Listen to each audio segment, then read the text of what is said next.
It's getting to be the hottest part of the summer here in Oregon, and it's about the time we're puttering around our gardens, checking out all the fruits and vegetables that we can harvest. And it's also the time that we're taking a look at our tomatoes. And every once in a while we come across something on our tomatoes that's a little disturbing. It's called blossom end rot.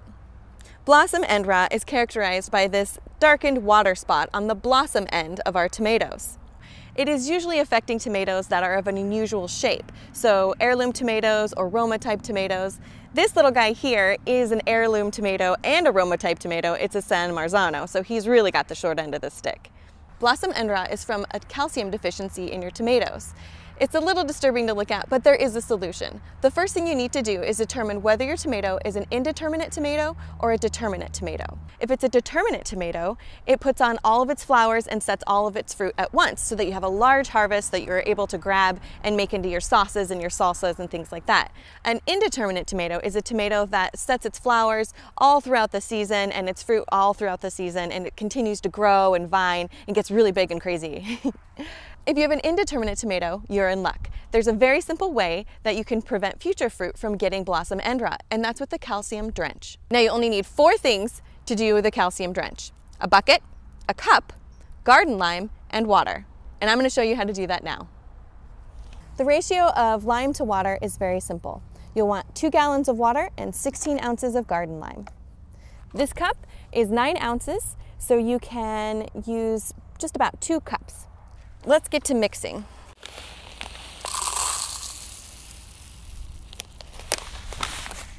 There's 1.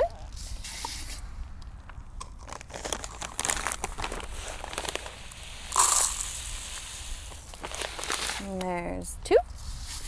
All right. Now all you need to do is mix it up into a nice slurry.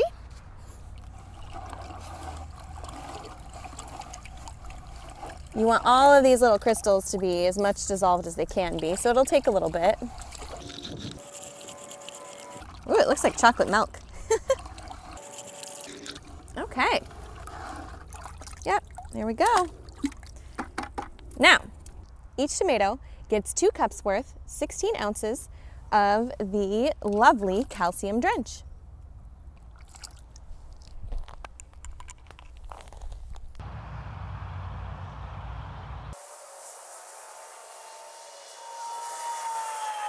Now, if you have a determinate tomato, it's going to be a little more difficult. If some of the fruit has not yet been affected by the blossom end rot, definitely use the calcium drench. It'll help prevent it. Now, if all of your fruit is affected by the blossom end rot, there's no way to get rid of it once it's there. But you can continue to let it grow and ripen as you would and harvest just the same. It's just you'll need to cut off this bottom end when you go to cook with it. Some people say it makes your tomatoes taste a little different, but I've tried it and I think they taste just fine.